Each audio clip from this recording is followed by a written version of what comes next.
Assalamualaikum warahmatullahi wabarakatuh. Alhamdulillahilladzi arsala rasulahu bil huda wa dinil haq yudhirahu ala dini kulli wa kafa billahi shahida asyhadu an la ilaha illallah wa asyhadu anna muhammadan abduhu wa rasuluhu. Yang kami hormati Prof. Imam Robandi selaku founder Airo Komunitas, juga sahabat-sahabat panitia yang sudah berusaha mengadakan acara ini yang luar biasa. Acara ini yaitu Saresehan Nasional awal tahun 2022 merupakan acara spektakuler yang luar biasa dengan tema Getaran Baru Menuju Sekolah Cemerlang setelah masa pandemi. Saya sengaja membuat video ini sebetulnya karena kemarin ketika membuat konklusi terjeda dan di jeda terakhir saya kaget. Di situ ada pernyataan, saya menyesal memasuki grup Iro. Belum selesai, ya Allah. Padahal maksud saya menyesal baru sekarang masuk grup Airo. Kenapa tidak dari dulu? Sehingga saya sudah bisa memiliki lompatan-lompatan seperti yang lain kalau dari awal.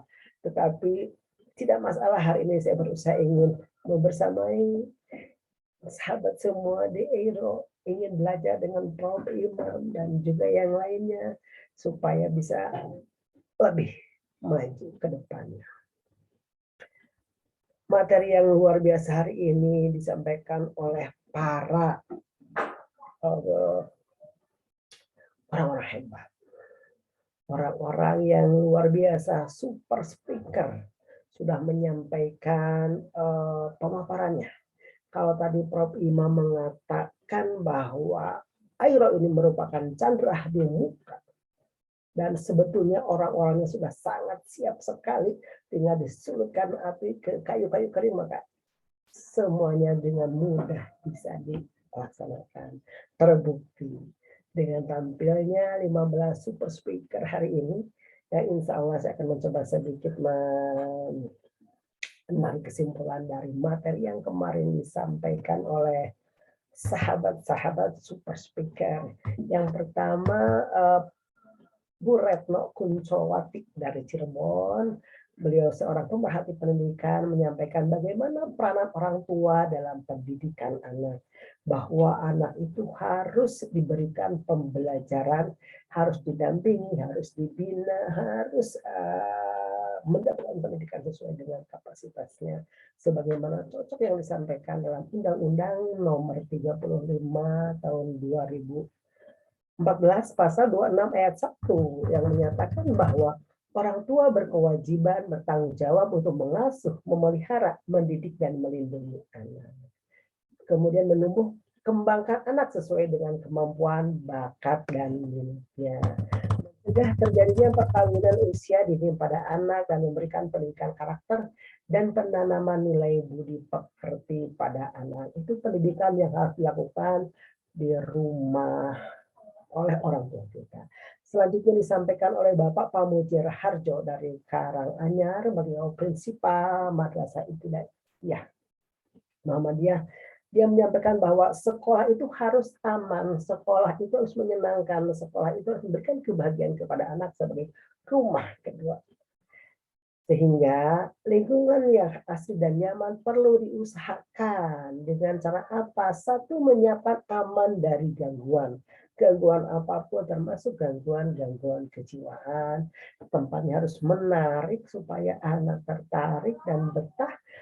Service excellent, pelayanan yang prima kepada warga sekolah, sehingga warga sekolah merasa bangga juga sebagai anggota sekolah tersebut, dan juga lingkungan yang asri. Disambung oleh Bapak Heri Nugroho dari Sukoharjo. Dia menyampaikan bahwa mencetak siswa itu dengan berkarakter, karena hari ini tantangan mendidik siswa sangat luar biasa. Banyak sekali di antaranya pandemi yang belum berakhir, orang tua yang sibuk, anak yang sulit diatur, konten gambar negatif bermunculan di HP-HP mereka, rasa ingin tahu anak yang sangat besar sehingga dengan mudahnya mereka mencari informasi, bisa jadi informasi yang masuk ke mereka juga kurang tepat, kemudian kontrol orang tua yang lemah. Nah, mencetak siswa yang berkarakter, membuat target, dibuatkan program untuk mencapai target tersebut, kemudian dievaluasi dan nantinya untuk mengetahui kendala yang dihadapi dan mencari solusi-solusi kemudian diaplikasikan kembali. Disambung dengan Bapak Dr. Muhammad Solhin, beliau dari Surabaya, beliau menyampaikan bahwa perlunya transformasi nilai irfani dalam pendidikan modern. Sebagai lembaga pendidikan, muara pendidikan itu harus sesuai dengan yang Islami, yaitu dengan tilawah, tazkiyah, taklim, dan tauhid, dibaca, disucikan dengan hikmah dan mengesahkan Allah. Menurut Imam Ghazali bahwa tujuan pendidikan adalah bermuara kepada kemurnian jiwa yang bersih, mendekatkan diri kepada Allah Subhanahu wa taala dan tercapainya kebahagiaan hidup dunia dan akhirat. Transformasi nilai irfani dalam pendidikan modern itu dengan bahkan mengosongkan tahliyah, melakukan dan tazali, membuktikan. Jadi seorang pendidik kita, para guru harus memiliki, pertama adalah seorang ulama, kedua ju'ama, ketiga aulia, dan keempat anbiya. Insya Allah nilai-nilai keagamaan transformasi akan sampai kepada anak. Selanjutnya disambung oleh Bapak Ali R. Audah dari Yogyakarta bahwa kita harus cerdas digital untuk digital natif dan digital immigrants. Jadi apa itu migran dan natif? Kalau imigran itu kita yang baby boomers yang terlahir sebelum masa digital, harus mampu kita menyesuaikan dengan zaman. Kemudian kalau natif itu anak kita yang sudah terlahir pada masa digital, sehingga kita harus mampu beradaptasi dengan situasi hari ini supaya bisa membawa anak kita kita masuk ke dunia mereka, sehingga kita bisa mempengaruhi mereka, kita bisa mendidik mereka, kita bisa menyesuaikan dengan zaman yang sedang mereka alami. Cerdas itu ada tiga, ada cerdas digital, yaitu digital inteligensi, yang meliputi manajemen identitas, manajemen cyberbullying, manajemen screen time, manajemen security, validasi transformasi, manajemen empati, manajemen digital fingerprint, dan manajemen privasi. Kemudian ada digital literasi, ada digital skill. Jadi berbagai kemampuan yang harus kita kuasai, harus kita miliki supaya kita bisa beradaptasi dengan situasi dan lingkungan. Kemudian disambung oleh Bapak Pak Said Matondang dari Jakarta. Beliau menyampaikan bahwa kita harus menjadi guru yang milenial. Menyambung dengan Bapak Ali tadi bahwa kita ini harus pandai juga, maka diperkuat oleh Bapak Said Matondang. Karena kita harus menyiapkan anak itu, sesuaikan mereka dengan hari esok, didik mereka sesuai dengan zamannya, sehingga kita harus mendidik anak kita menjadi anak yang milenial tapi tetap agamanya kuat, sehingga kita guru pun harus milenial. Kita harus beradaptasi, kita harus melek teknologi. Anak-anak yang berorientasi pada prestasi, mereka usaha untuk mencoba, ingin mencari apresiasi. Anak-anak yang diapresiasi, maka mereka akan merasa bangga dan akan merasa diakui. Kalau sudah begitu, kita akan mudah mengarahkan mereka. Anak milenial juga mudah bosan, sehingga perlu banyak variasi dengan meningkatkan kapasitas diri kita, kredibilitas kita dalam membina, mendidik mereka mau belajar. Disambung kembali oleh Bapak Munali dari Malang. Beliau luar biasa sekali menyampaikan bagaimana membentuk sekolah kewirausahaan. Jadi program sekolah, satu keahlian punya produk unggulan yang bisa dikerjasamakan dengan eduka. Lembaga pendidikan sekolah dan industri disinkronkan dalam sebuah program sehingga guru-guru dimagangkan dulu ke tempat yang anak-anaknya nanti yang mau magang sehingga guru bisa menyampaikan nanti akan ini loh anak-anak ya. Jadi sebelum anak-anak guru dulu yang dimagangkan katanya.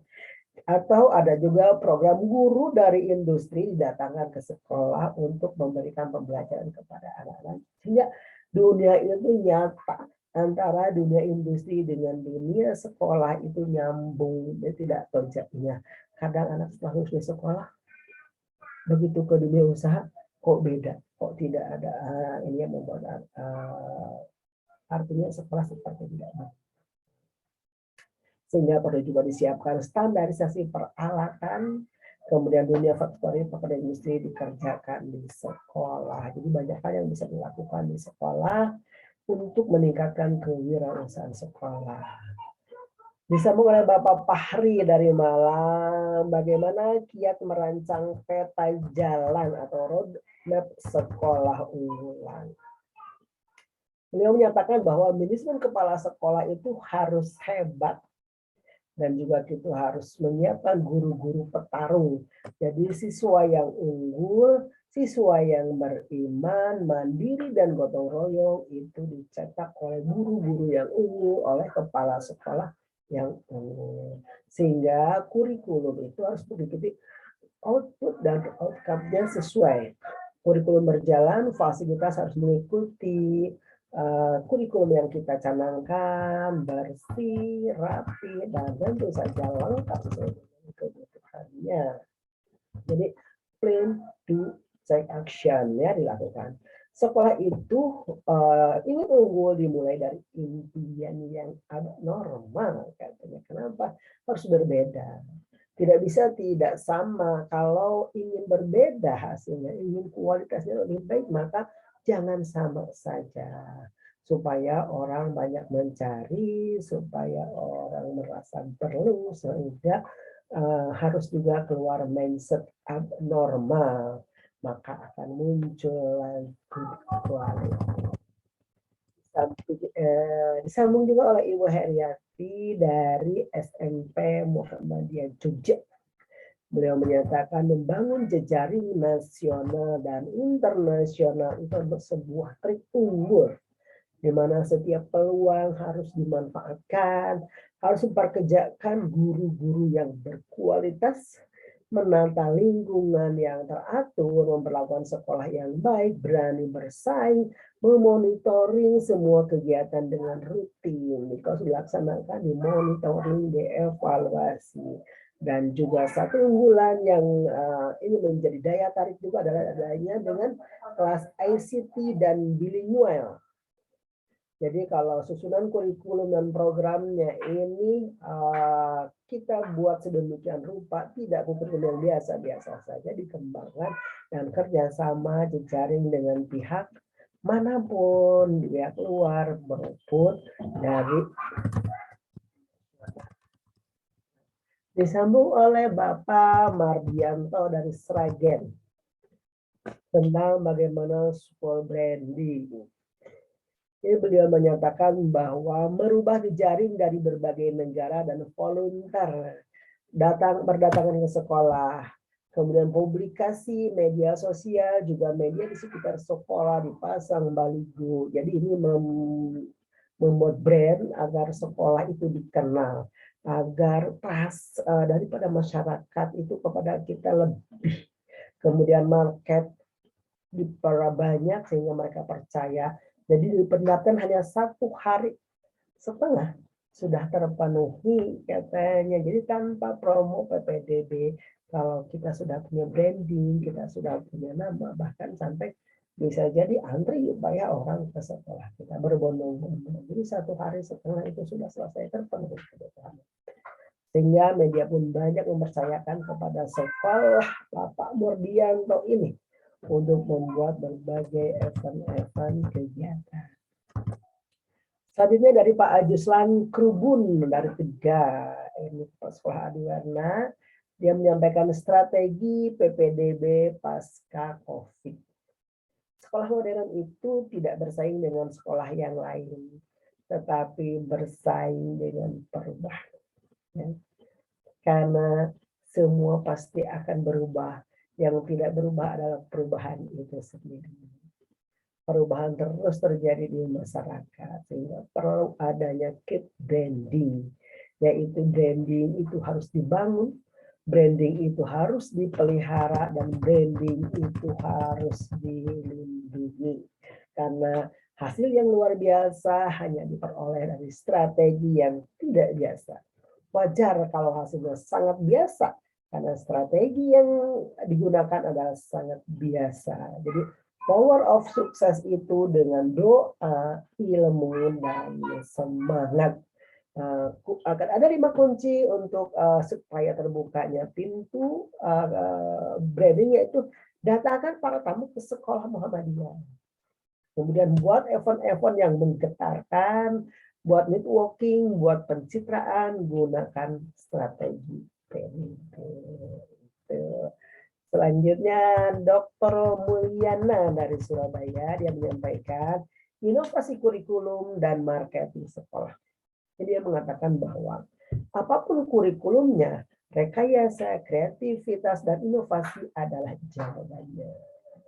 Sebagus apapun kurikulum yang digunakan sekolah, jika market sekolahnya lemah, jangan berharap sekolah akan menjadi besar. Menurutnya, jadi menyeimbangkan inovasi kurikulum, marketing sekolah, diferensiasi, positioning, dan branding itu menjadi sangat penting.